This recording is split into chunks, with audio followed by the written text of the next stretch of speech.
É como uma grande e única celebração que se estende por 3 dias. Começa hoje, com a missa da Ceia do Senhor, e se encerra no sábado à noite, com a missa da Vigília Pascal, na qual proclamaremos solenemente a ressurreição de Cristo e a sua vitória sobre o pecado. De fato, a missa que iniciamos hoje, ou a celebração que iniciamos hoje, não tem uma bênção final. Vocês não serão despedidos pelo diácono, como são normalmente nas outras celebrações, porque a celebração se estende.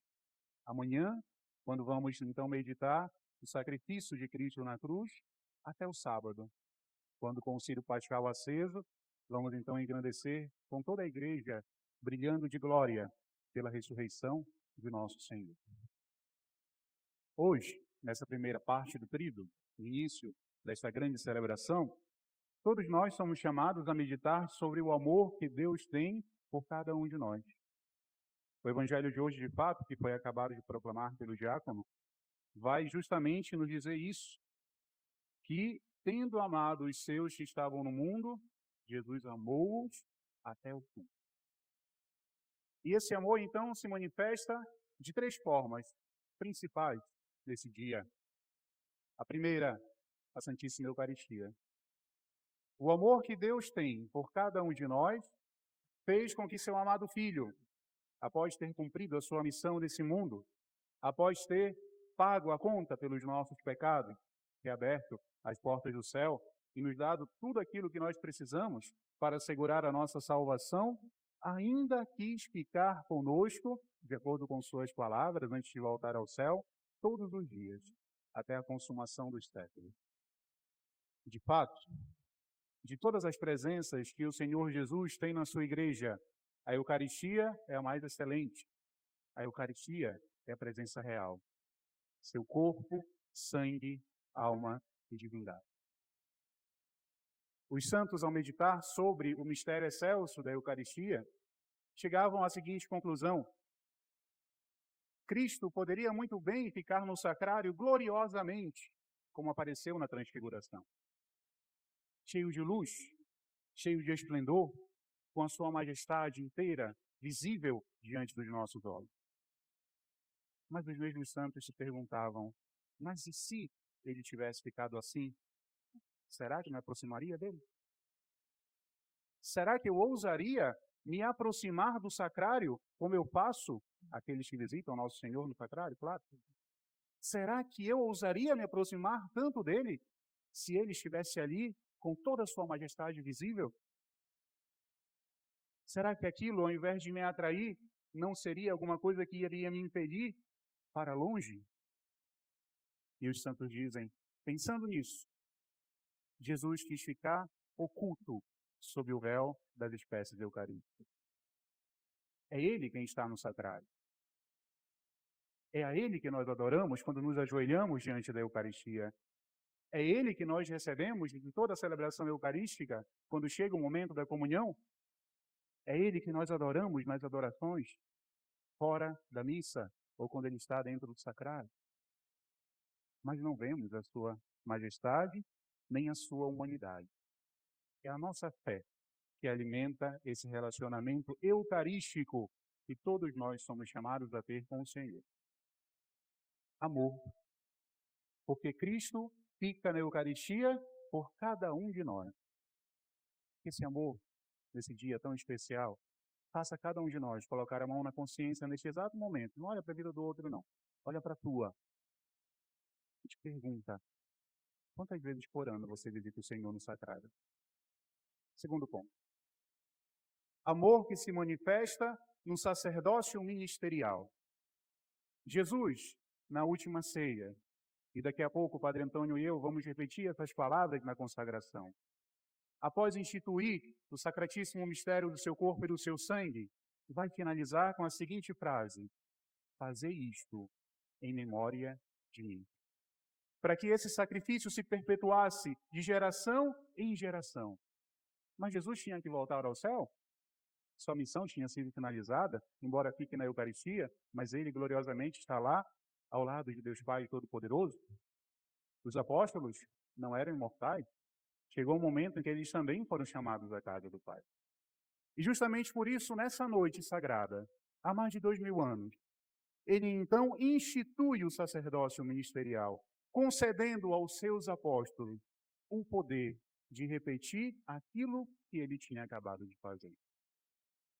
Se a Eucaristia é uma prova de amor de Jesus por cada um de nós, o sacerdócio ministerial também o é. Porque é através desse sacerdócio que a Eucaristia vai se perpetuando de geração em geração. Enquanto houver um sacerdote validamente ordenado, a Eucaristia não deixa de existir. Se por acaso o sacerdócio some da face da terra, logo em seguida a Eucaristia vai. Quem vai consagrar? Quem vai celebrar a missa? Quem vai perdoar os pecados em nome de Deus?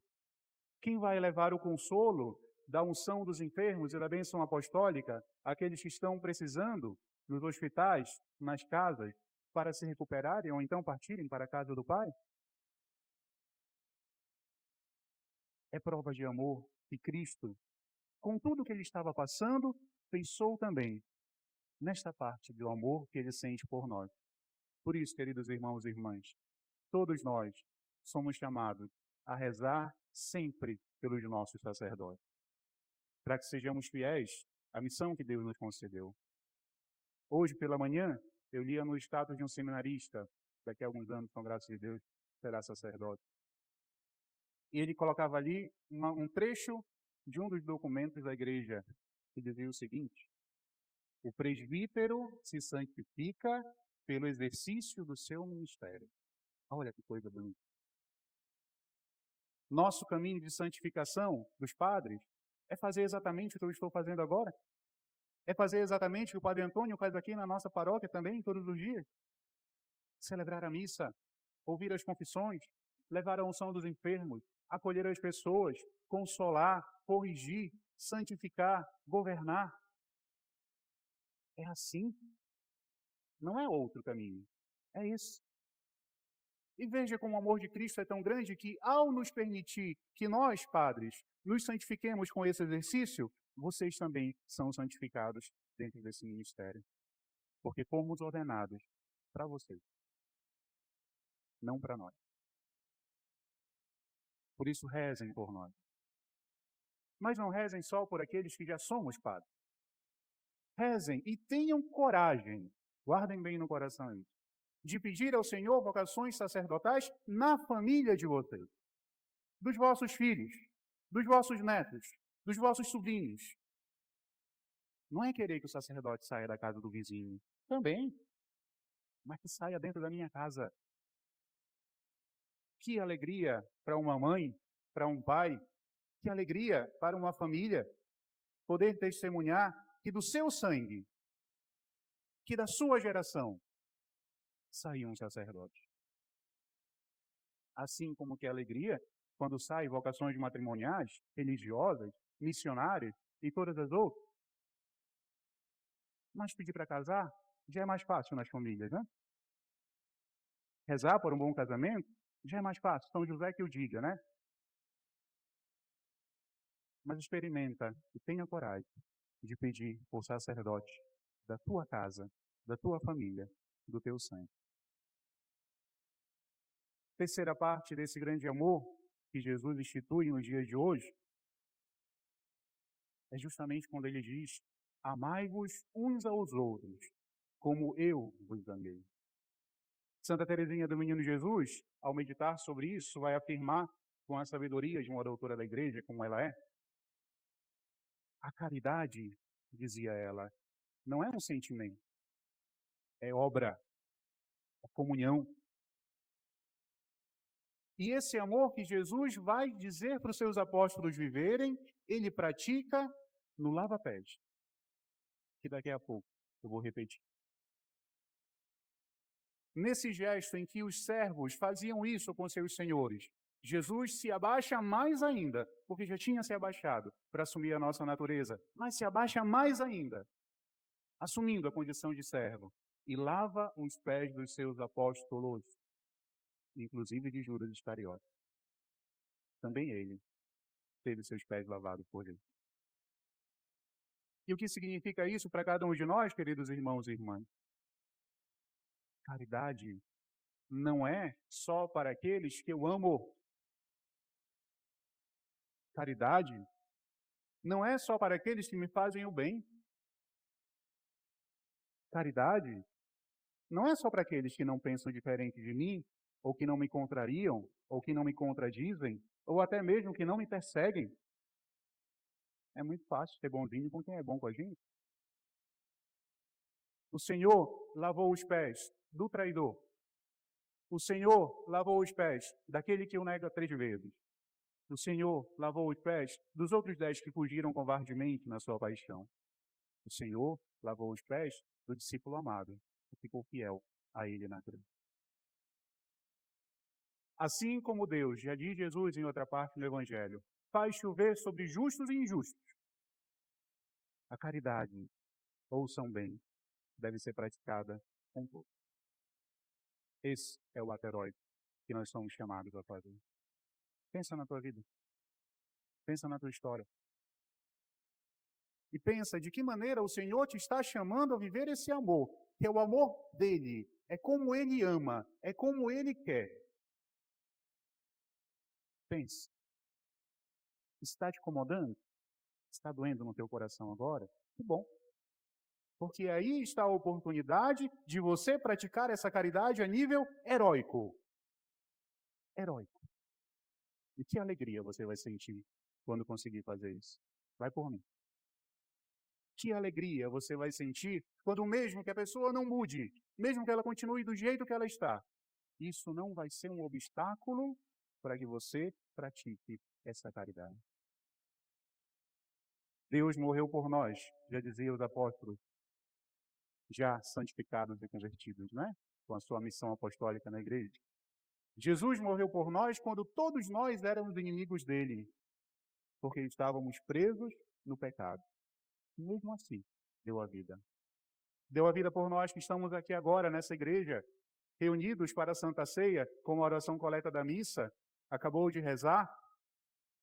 Deu a vida por nós, por aqueles que não estão nem aí para o Tríduo Pascal e que estão vivendo talvez essa Semana Santa como um grande feriado. Deu a vida por aqueles que o odeiam. Deu a vida por aqueles que zombam dele. Deu a vida por aqueles que o ridicularizam. E continua amando. Continua querendo salvar. Continua querendo resgatar. É esse amor que deve arder aqui dentro. Se queremos ser reconhecidos como católicos que somos, é com esse amor que nós temos que viver. É com esse amor que nós temos que amar. É por esse amor que nós então seremos levados até o céu. Ah, padre, mas não é fácil. Claro que não é. Por isso é para nós. Por não ser fácil, é justamente para cada um de nós, para que vivamos o nosso batismo em toda a sua plenitude. Que o Senhor nos ajude a viver esse amor que Ele sente por nós e possamos também testemunhar esse amor a quantas pessoas precisam do amor que Cristo tem pela humanidade. Louvado seja nosso Senhor Jesus Cristo.